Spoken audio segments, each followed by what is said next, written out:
పెద్దవాడైనటువంటి పెద్దలలో ఆ యూదా జనాంగంలో సండే సభ ఉంది. ఆ సభలో 70 మంది ఆ పరిశీలన శాస్త్ర పరిశీలన పెద్దలు వీళ్ళందరూ అదిగా కదా పెద్దలుగా ఉంటారు. వాళ్ళలో ఒక సభ్యుడు అనమాట.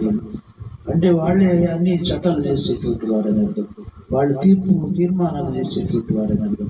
వాళ్ళు చెప్పింది వేదవాక్యం అని అర్థం. అలాగా సభ్యుడి సభలో ఆయన ఒక సభ్యుడిగా ఉన్నటువంటి అరిమతయి యోసేపు పిలాతు దగ్గరికి వెళ్ళయ్యా, యేసు దేహాన్ని నాకు ఇవ్వమని అడిగినప్పుడు ఒప్పుకొని అతను ఇవ్వటానికి ఇష్టపడ్డాడు. తీసుకోమని చెప్పేసి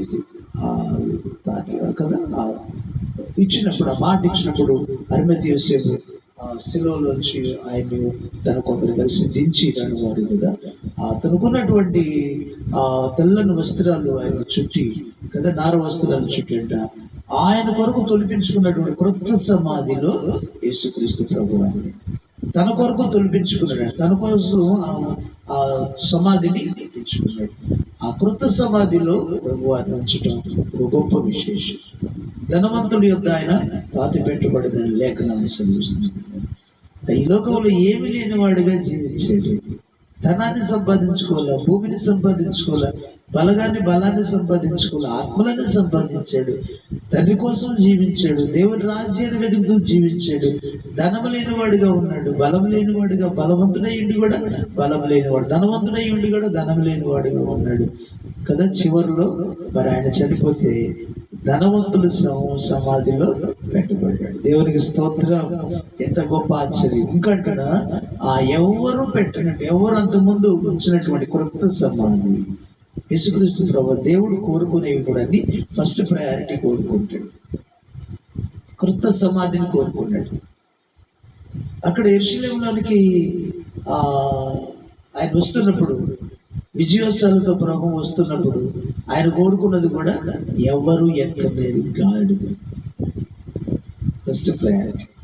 ఆ గాడిద మీద అంతకుముందు ఎవరు కూర్చోలేదంట, ఎవరు కూడా ఎక్కనటువంటి గాడిద. అలానే కాబట్టి ప్రాముఖ్యత అనమాట. ఆయన మొట్టమొదటి మనకు కూడా అంటాడు, నా వాటిలో ప్రథమ భాగం నాది అంటాడు. నీకు ఇచ్చిన వాటిలో ఫస్ట్ డివిజన్ నాది అంటాడు. నాది అని మాట్లాడుతున్నాడు. అండ్ అన్నీ ఆయనకి ఫస్ట్ ప్రయారిటీ ఇవ్వాలి, ఫస్ట్ ప్లేస్ కోరుకుంటాడు. ఆయన దేవుని సన్నిధిలో కూడా మొదటిగా రావడం కోరుకుంటాడు. ఫస్ట్ బోర్న్ చైల్డ్ని కోరుకున్నాడు. ఏంటంటే ప్రథమ సంతానాన్ని కోరుకున్నాడు. ఆ రీతిగా అన్ని ఫస్ట్ కోరుకు. నిన్ను కూడా ఆయన కదా ఫస్ట్ ఫ్రూట్గా ఉండాలని కోరుకుంటున్నాడు. పాపం లేకుండా పరిశుద్ధుడిగా జీవించాలని కోరుకుంటున్నాడు. ప్రభు కోసమే ఆ ఫలము కానీ, ఫ్రూట్ కానీ, ఆ పువ్వు కానీ ఆయన పాదాల దగ్గరికి రావాలని కోరుకున్నాడు. First priority, first fruit, first flower, first division, first son, first born child కదా, అన్ని మొదటివే కోరుకుంటాడు. అలానే ఎవరు ఉంచబడిన సమాధి ఆయనకి సిద్ధపరచబడింది. ఎవరు ఎక్కడ గాడిదనైనా దేవుడు సిద్ధపరిచాడు. కాబట్టి ప్రియులారా, ఆయన నిన్ను నన్ను కూడా కదా దేవునికే ఎక్కువ ప్రాధాన్యత ఇచ్చే బిడ్డలుగా ఉండాలని కోరుకుంటున్నాడు. ఆయన కోరుకున్న ఫస్ట్ ఫ్రూట్ లాగా, ఫస్ట్ ఫ్లవర్ లాగా, ఫస్ట్ డివిజన్ లాగా, ఫస్ట్ బోర్న్ చైల్డ్ లాగా మనం ఉండాలని కోరుకుంటున్నాడు. ఉంటాం. అలాంటి వాడిగా ఉండాలని ఆశపడుతుంది. అలా ఉంటేనే దేవునికి ప్రాముఖ్యత, ఇష్టం. కాబట్టి ఎవరు ఉంచినటువంటి సమాధిలో ఆయన ఉంచారు. ధనవంతుల యొద్ద ఆయన పాతి పెట్టబడ్డాడని లేకుండా అలా పాతి పెట్టబడిన తర్వాత మరి అందరూ తీసుకొచ్చారట.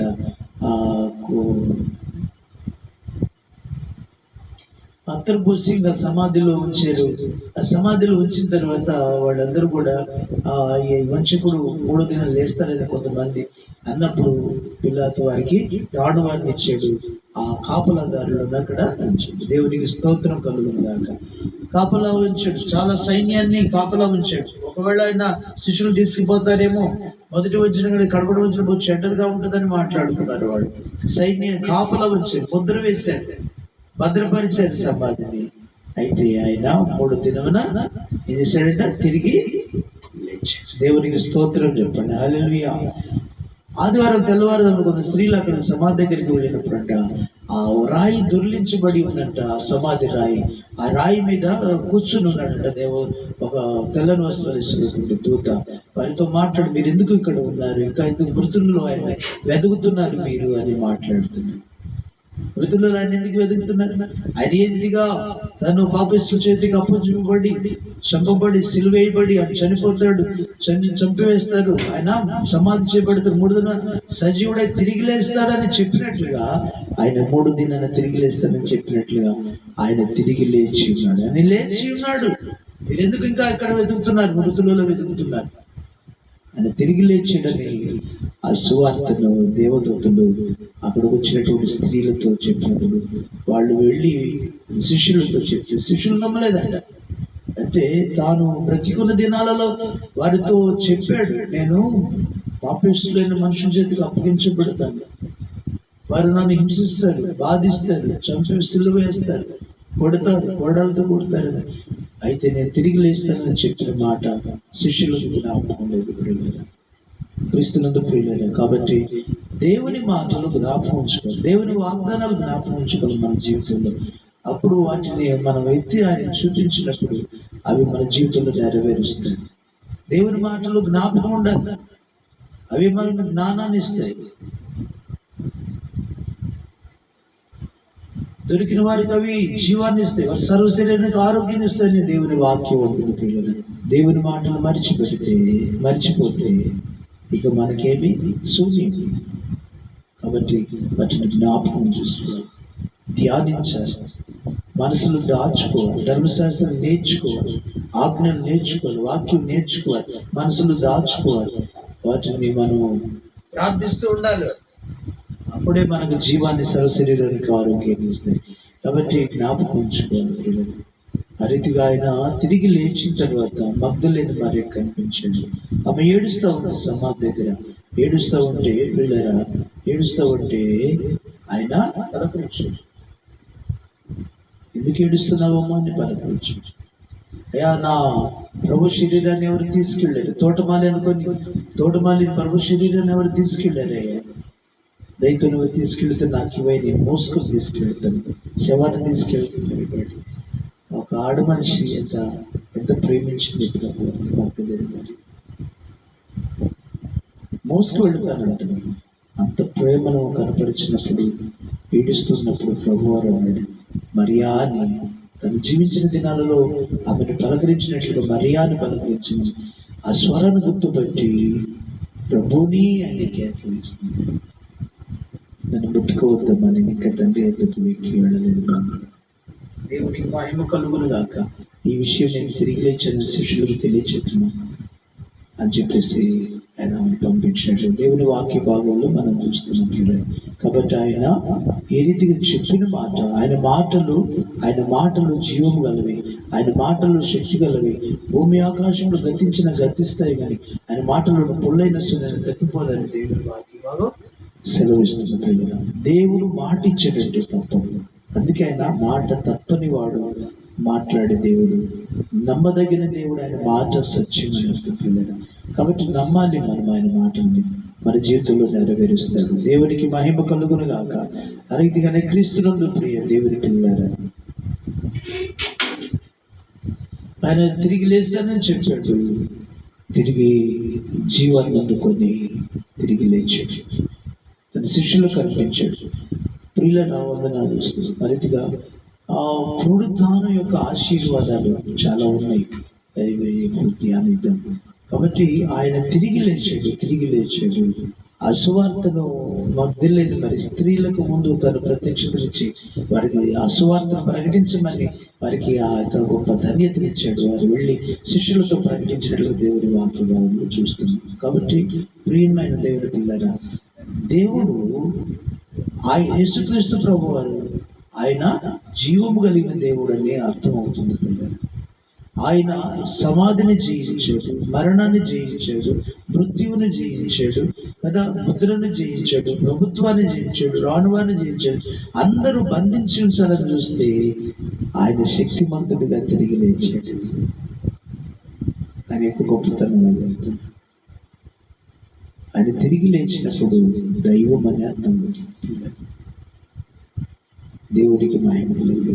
ఆ రోజున తిరిగి లేచిన తర్వాత తన పిల్లలతో 40 దినాలు వారికి కనిపించి 40వ దినాన ఆయన ఒలివల కొండ నుంచి ఆరోమై పరలోకానికి ఎక్కి వెళ్ళినట్లుగా దేవుడు వాక్యంలో చూస్తున్నాం.